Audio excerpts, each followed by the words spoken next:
Saudara yang kekasih dalam Tuhan Yesus Kristus, setiap orang punya mimpi, bahkan punya mimpi yang besar. Apa mimpi besar saudara? Menjadi orang nomor 1, memiliki perusahaan yang besar, berpetualang keliling dunia sendirian di tahun ini, atau yang lebih menyentuh lagi, saudara punya 1000 anak asuh. Saudara yang kekasih, tidak ada yang keliru dengan mimpi-mimpi saudara tersebut. Selama mimpi saudara itu sepadan dan sesuai dengan apa yang maunya Tuhan dan kehendak Tuhan, mimpi saudara itu layak untuk diwujudkan. Saudara yang kekasih dalam Tuhan Yesus Kristus, untuk mewujudkan mimpi besar saudara itu, paling tidak ada 3 hal, 3 kunci yang harus dimiliki. Pertama, bangun dan berdoa.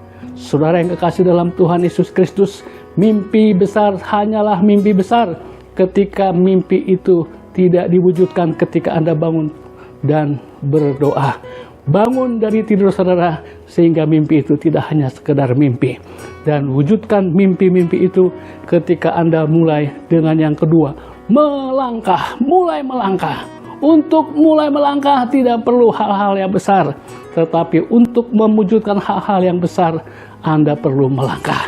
Oleh karena itu, melangkahlah dari langkah kecil untuk mendapatkan langkah-langkah yang besar dan mimpi yang besar. Yang ketiga, miliki kesetiaan.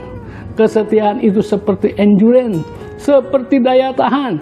Dalam Matius 25 ayat 21 dikatakan demikian.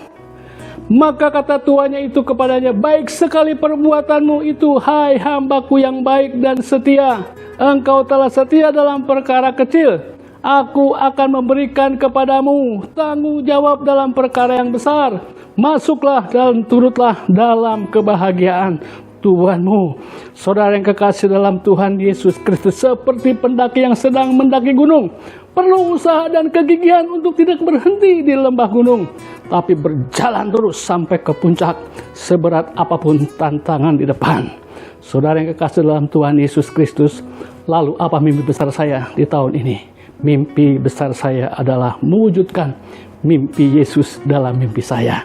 Dan saya lalu bangun dan berdoa, mulai melangkah, dan setia sampai akhir untuk terwujudnya mimpi besar saya tersebut. Saudara yang kekasih dalam Tuhan, berlarilah untuk punya mimpi besar. Jangan sampai jadi orang yang untuk bermimpi saja tidak berani. Tuhan Yesus memberkati.